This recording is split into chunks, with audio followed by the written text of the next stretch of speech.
नमस्कार बच्चों, आज हम देखेंगे कक्षा 10 हिंदी मीडियम का जो हिंदी विषय है क्षितिज भाग 2 से चौथा जो काव्य है उसका अभ्यास करेंगे, जिसके कवि है जयशंकर प्रसाद और उन्होंने आत्मकथ्य लिखा है। तो सबसे पहले हम जयशंकर प्रसाद का जो जन्म है उसके बारे में देखेंगे।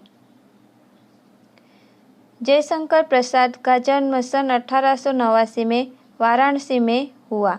काशी के प्रसिद्ध क्वींस कॉलेज में वे पढ़ने गए, परंतु स्थितियां अनुकूल न होने के कारण 8वीं से आगे नहीं पढ़ पाए।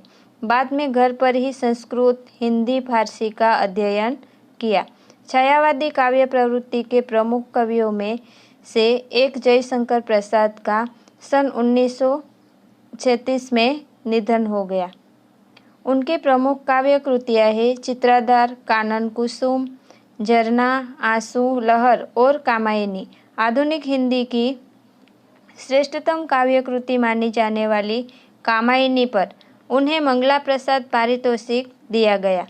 वे कवि के साथ साथ सफल गद्यकार भी थे। अजातशत्रु, चंद्रगुप्त, स्कंदगुप्त और ध्रुव स्वामिनी उनके नाटक है। तो कंकाल, तितली और इरावती उपन्यास है। आशादीप, आंधी और इंद्रजाल उनके कहानी संग्रह है। प्रसाद का साहित्य जीवन की कोमलता, माधुर्य, शक्ति और ओज का साहित्य माना जाता है। छायावादी कविता की अतिशय काल्पनिकता, सौंदर्य का सूक्ष्म चित्रण, प्रकृति प्रेम, देश प्रेम और शैली की लाक्षणिकता उनकी कविता की प्रमुख विशेषता है। इतिहास और दर्शन में उनकी गहरी रुचि थी, जो उनके साहित्य में स्पष्ट दिखाई देती है। तो यहाँ पर कवि जो है वो कैसे है कि छायावादी कवि है। तो उन्होंने छायावादी कविता लिखकर उन्होंने अपनी जो रचनाएं हैं वो बताई है। छायावादी यानी कि क्या होता है कि वो अपनी जो बात है वो सीधे सीधे नहीं कहते हैं, पर यहाँ पर किसी और चीज़ के आड़ में जो कहना चाहते हैं वो किसी और चीज़ से हमें बताते हैं। तो यहाँ पर हमने जो इनका परिचय है वो देखा। आगे हम काव्य का अभ्यास करते हैं। सबसे पहले हम काव्य का जो पाठ प्रवेश है वो देखते हैं कि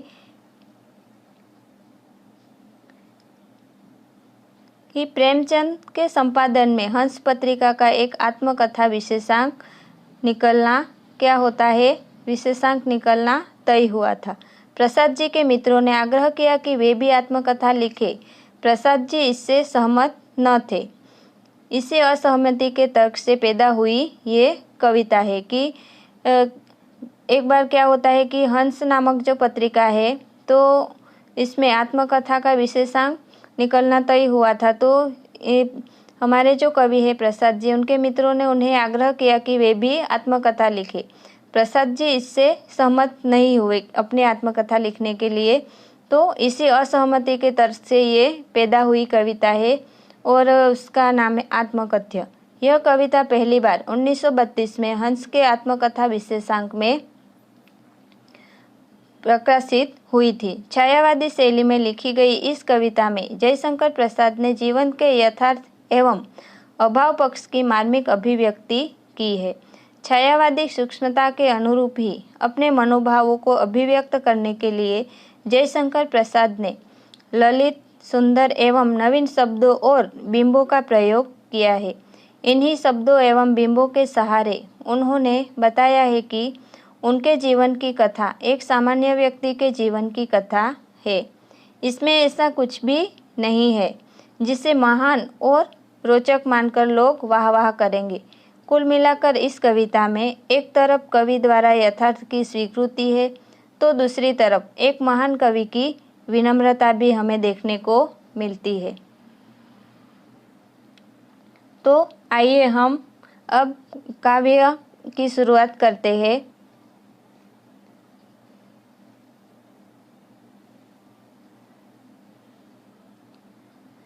जब कवि को यह पता चला उसे आत्मकथा लिखने के लिए कहा जा रहा है तो वे सोचने लगते हैं और उसका मन अतीत की यादों में खो जाता है और उसे ऐसा लगता है कि जैसे भंवरा होता है जो फूलों पर मंडराता है, तो उनका मन भी कैसा होने लगता है। कवि का मन की भंवरे की तरह यहाँ वहाँ घूमने लगता है। अपनी यादों के आसपास उनका मन चला जाता है कि जिस तरह से भंवरा क्या करता है, गुंजारव करता है, तो इसी तरह कवि का जो मन है वह उनकी जो यादें थी, तो उन यादों के आसपास उनका मन चला जाता है। तो उसका मन भी भंवरे की तरह क्या करने लगता है, गुंजारव करने लगता है। तो यहाँ पर हम देखते हैं कि क्या कहते हैं कि मधुप गुनगुना कर कह जाता कौन कहानी यह अपनी, कि कवि क्या कहना चाहते हैं कि उनका जो मन है वह न जाने अपनी कौन सी कहानी कह रहा है। कि कवि कहते हैं कि उनका जो मन रूपी भंवरा है वो क्या कर रहा है, गुंजार करके, यानी कि भंवरा होता है वो आवाज़ निकालता है, तो उस तरह गुंजार करके वो क्या कहने लगता है कि वह न जाने अपनी कौन सी कहानी कह रहा है। ऐसा कवि कहते हैं कि मुरझा कर गिर रही पत्तियां देखो कितनी आज घनी। कि क्या कहते हैं कि ये जो घनी यानी कि संख्या में क्या होती है, घनी यानी कि अधिक, जो यह पत्तियां है वो क्या कर रही है कि मुरझा कर, यानी कि वृक्ष की जो पत्तियां होती है वो सूख कर क्या कर रही है, गिर रही है। तो यहाँ कहना चाहते हैं कि उसका जीवन रूपी वृक्ष जो कभी सुख रूपी पत्तियों से हरा भरा था, परंतु आज परिस्थितियाँ कैसी है, बिल्कुल प्रतिकूल है। उसके जीवन में दुख है, इसीलिए एक एक पत्ती मुरझाकर गिर रही है। यानी कि कवि के जीवन रूपी वृक्ष को मानो क्या हुआ है, पतझड़ का सामना करना पड़ रहा है। कहने का अर्थ है कि आज कवि के जीवन में दुख, निराशा और उदासी के सिवा कुछ बाकी नहीं है, ऐसा वह कहना चाहते हैं। इस गंभीर अनंत नीलिमा में असंख्य जीवन इतिहास। कि कवि कहते हैं कि गंभीर यानी क्या होता है, गहरा, अनंत यानी कैसा कि जिसका कोई अंत नहीं होता, नीलिमा यानी कि नीलापन लिए हुए है जो वह आकाश। वे कह रहे हैं कि जो अंतहीन है, तो वह आकाश कौन सा है। आत्मकथा साहित्य में दर्ज हो जाएगी तो वह कहते हैं कि साहित्य रूपी आकाश में जो यह साहित्य रूपी गंभीर अंतहीन नीला आकाश है, उसमें न जाने कितने लोगों की, असंख्य लोगों के जीवन का इतिहास मौजूद है। आत्मकथाएं हैं, उन्होंने कितनी ही साहित्य कथाएं दर्ज की दी है। ये क्या किया है कि कितनों ने ऐसी आत्मकथाएं लिखी है और साहित्य में उनकी आत्मकथाएं क्या है, दर्ज है, मौजूद है। तो वो कैसे, कितने लोगों के इतिहास में ऐसी आत्मकथाएं तो मौजूद है ही। यह लोग करते ही रहते हैं अपना व्यंग्य मलिन उपहास। की और कवि कह रहे हैं कि और ये जो लोग हैं वो क्या करते हैं कि कह रहे हैं कि ये जो आत्मकथा लिखकर इन साहित्यकारों ने, महान विभूतियों ने रख दी है, उन्हें पढ़कर लोग उनकी कमियों का क्या करेंगे, मजाक बनाते हैं। लोग पढ़ते हैं, जो लोग आत्मकथाएं लिखते हैं, अपना इतिहास लिख कर जाते हैं, वो लोग पढ़ते तो है ही, पर ये क्या करते हैं कि उनकी जो कमियां होती है उनका मजाक बनाते हैं और क्या कहेंगे कि मानो ये तो लोगों की आदत है। लोग क्या करते हैं, पढ़ते हैं तो उनकी जो कमियां होती है उनका मजाक बनाते हैं। ये लोग उस तरह का व्यंग मलिन उपहास करते हैं। तब भी कहते हो कह डालूं दुर्बलता अपनी बीती। कि कवि क्या कहते हैं कि तुम लोग जानते हो कि लोग हमारी आत्मकथा पढ़कर उसका उपहास ही करेंगे, उसका मजाक ही करेंगे, फिर भी तुम इतना सब कुछ जानने के बावजूद भी तुम कहते हो कि मैं अपने साथ जो बीता है वह सब लोगों को लिख कर दूं और उसके द्वारा अपनी दुर्बलता का क्या करूं, मजाक उड़ाऊं। ऐसा कवि कहते हैं। क्योंकि जो कुछ मैं लिखूंगा उसमें मेरी कमजोरियां भी सामने आएंगी, तो फिर मैं क्यों अपना मजाक बनवाऊं। अच्छा तो तुम बताओ, क्या तुम्हें ये सब सुनकर सुकून मिलेगा और क्या तुम्हें यह देखकर दुख मिलेगा कि मेरे जीवन रूपी गागर में कुछ नहीं है। तुम सुनकर सुख पाओगे। देखो यह गागर रीति। कवि क्या कहते हैं, अपने मित्रों से कहते हैं कि अपने मित्रों से पूछ रहे हैं, तो क्या वो अपने मित्र से पूछ रहे हैं कि मित्र मेरे जीवन का घड़ा एकदम कैसा है, खाली है, उसमें क्या नहीं है, उसमें ना ही तो आनंद है ना ही तो कोई भाव है। क्या मेरे दुख की बातें सुनकर, मेरे अभावों को जानकर, मेरे खालीपन को देखकर तुम्हें खुशी मिलेगी, ऐसा वो अपने मित्र से पूछ रहे हैं।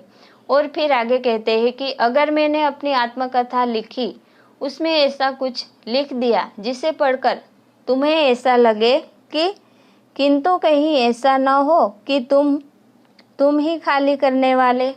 कि कवि मित्र से क्या कहते हैं, अगर मैंने कुछ लिख भी दिया और तुमने वह पढ़ा तो क्या होगा कि कहीं ऐसा न हो कि अगर मैंने मेरी आत्मकथा में कुछ लिख दिया, आत्मकथा पढ़कर तुमको यह एहसास हो जाए कि यह तो तुम ही थे जिसने मुझे ये दुख दिया।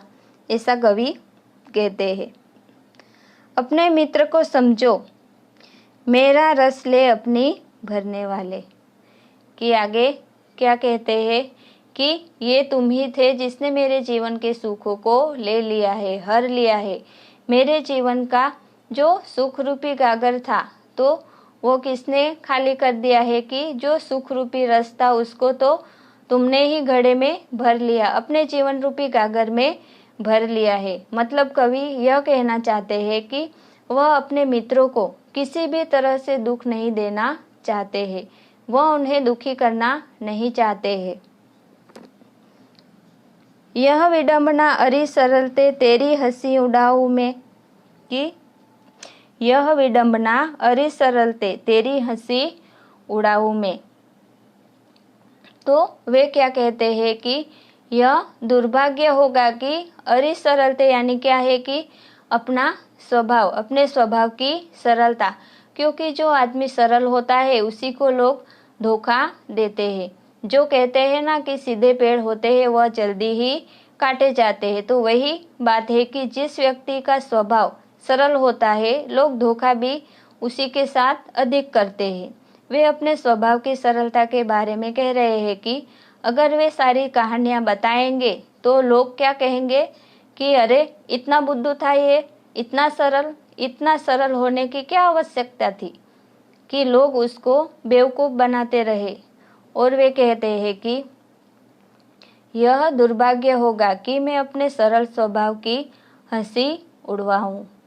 आत्मकथा लिखकर मैं अपने सरल स्वभाव का मजाक नहीं बनाऊंगा।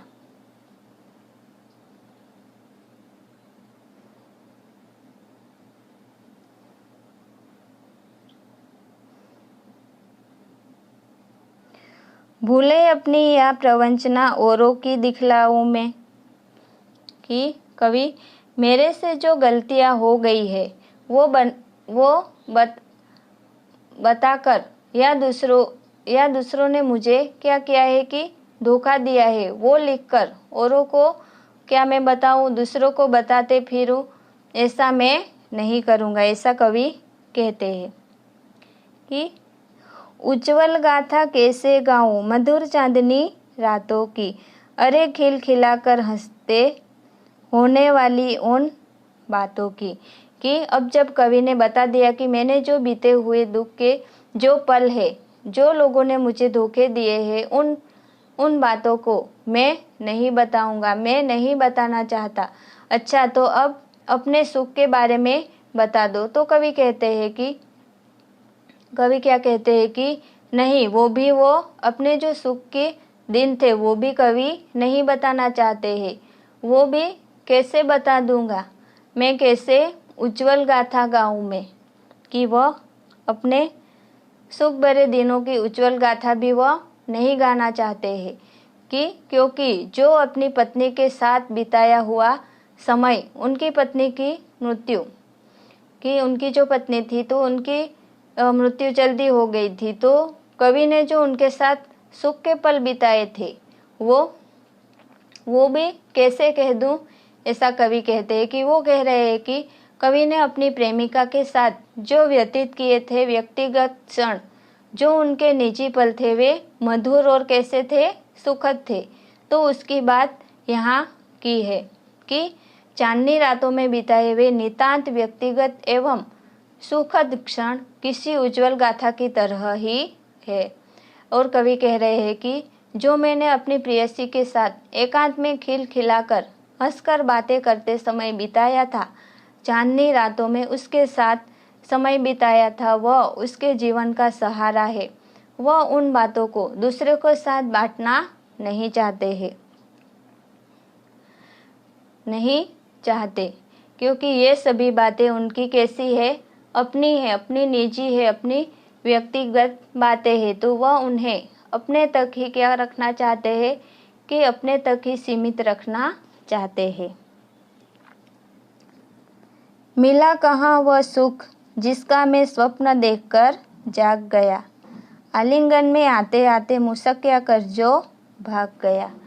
कि कहते हैं कि वह सुख जिसका मैं क्या करता था कि सपना देखकर, उसका सपना देखते देखते अचानक ही क्या हुआ था कि उनकी आंखें अचानक खुल गई थी और पता चला कि वास्तव में जो सुख मैं चाह रहा था वो मुझे मिलते मिलते रह गया। वह कह रहे हैं कि जिस सुख का सपना देखते देखते मैं जाग गया था, वह सुख मुझे नहीं मिल पाया। वह तो मेरी बाहों में आते आते मुस्कुराकर यानी कि धोखा देकर उसके साथ छल करके क्या हुआ है, भाग गया है जो उन्होंने सपना देखा था।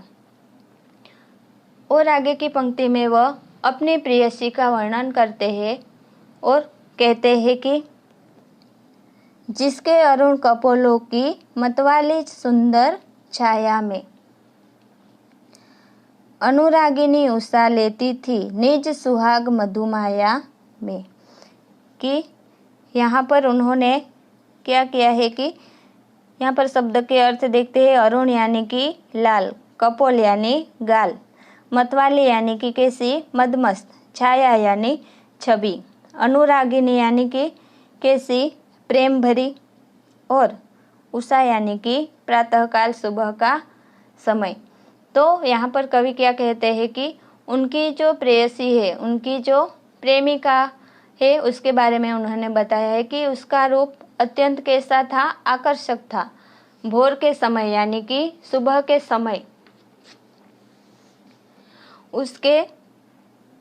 उसके जो लाल गाल ऐसे प्रतीत होते हैं कि मानो उसके लाल गालों की मदमस्त सुंदर छाया में प्रेम भरी भोर भी अपने सुहाग की मधुरिमा प्राप्त करती थी। उसकी स्मृति पाथे बनी है थके पथिक की पंथा की। कि यहाँ पर थका पथिक जो है वह कौन है, वो कवि है। तो कवि अपने जीवन के दुखों से थक चुके हैं। कि पंथा यानी क्या, रास्ता। तो यह जो स्मृति है वह उनकी प्रेयसी की है, जो इस जीवन रूपी रास्ते में उनकी पाथे बनी है, यानी कि उनके जीवन का सहारा बनी है, उनके रास्ते का सहारा बनी है। तो कवि के दुख भरे जीवन में ये सभी सुख के बीते क्षण स्मरणीय बन गए हैं। वे किसी से बांटना नहीं चाहते हैं कि अपनी प्रेयसी के साथ बिताए हुए जो पल है वह किसी के साथ भी वह बांटना नहीं चाहते हैं। और कवि ने उन्हें अपनी स्मृति में संजो कर रखा है।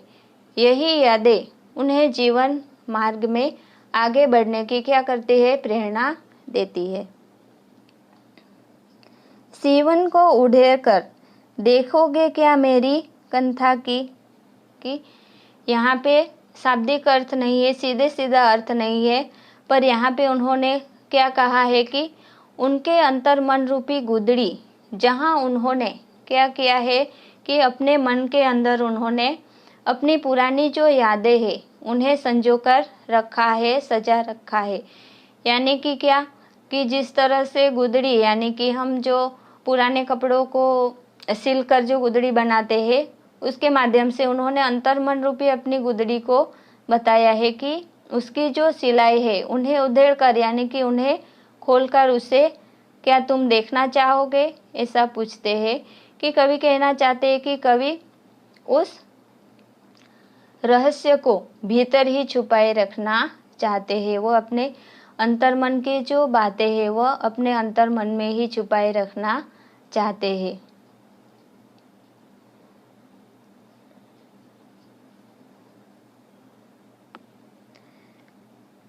छोटे से जीवन की कैसे बड़ी कथाएं आज कहूँ।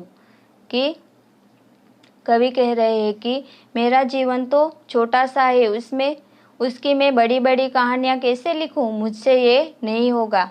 तो वे कह रहे हैं कि कवि जो अपनी यादों को अपने भीतर संभाल कर रखना चाहता है और वे कहते हैं कि मेरे जीवन की कहानी जानकर तुम क्या करोगे, ये तो जीवन बहुत कैसा है, छोटा सा है। और मैं अपनी कहानी इसलिए भी नहीं सुनाना चाहता हूँ कि उसमें कुछ है ही नहीं ऐसा सुनाने के लिए कि मैं आप लोगों को सुनवाऊँ। आगे वे कहते हैं कि क्या यह अच्छा नहीं है कि औरों की सुनता मैं मौन रहूं। कि वे क्या कहते हैं कि क्या बेहतर यह नहीं होगा कि मैं औरों की कहानी सुनूं और उनकी आत्मकथाएं सुनूं, उस पर मनन करूं और क्या करूं कि सबकी बातें कहानियां सुनकर मैं शांत रहूं। अपनी बात नहीं कहना चाहता, मैं अपने बारे में कुछ नहीं बताना चाहता हूँ, ऐसा वो कवि कहते हैं। सुनकर क्या तुम भला करोगे मेरी भोली आत्मकथा। कि मेरी तो आत्मकथा जो है वो क्या है, कैसी है, भोली है, उन्हें सुनकर तुम लोग क्या करोगे। कि सुनकर क्या करोगे भला मेरी आत्मकथा, मेरे बारे में जानकर, क्योंकि मेरी आत्मकथा में ऐसा कुछ भी है तो वो क्या है कि वो तो अति सरल और सीधी है। मेरा जीवन तो बहुत ही कैसा है, सरल है। अभी समय भी नहीं, थकी सोई है मेरी मौन व्यथा। कि अंत में कवि क्या कहते हैं कि वे कह रहे हैं कि मेरे जीवन के जो बीते हुए पल है उनमें दुख अधिक है, ये सभी दुख अभी कैसे है, सोए हुए हैं, यानी कि उन्होंने अपने अंदर ही उन्हें दबाकर रख दिया है। कि बिना कोई आवाज के वो क्या कर रहे हैं, सोए हुए हैं। मैं अभी उन्हें जगाना नहीं चाहता। मेरे अतीतों को तुम मत कुरेदो, उन्हें मौन रहने दो। कि कवि अपने मित्रों से कहते हैं कि मेरी जो आत्मकथा है वो अभी, मेरी जो अपनी दुख भरी कहानी है वो कैसे पड़ी है, सोई हुई है, कोई भी आवाज नहीं हो रही है। तो उन्हें तुम लोग क्या नहीं करो कि उन्हें मत कुरेदो, उन्हें ऐसे ही सोई रहने दो, ऐसे कह रहे हैं कि उन्हें मौन रहने दो, शांत रहने दो। अन्यथा क्या होगा कि वो दुखी हो जाएंगे, इसीलिए वह अपनी आत्मकथा नहीं सुनाना चाहते हैं। तो बच्चों यहाँ पर यह काव्य पूरा होता है और आप लोगों को ये पढ़ना है और अच्छी तरह से समझना है।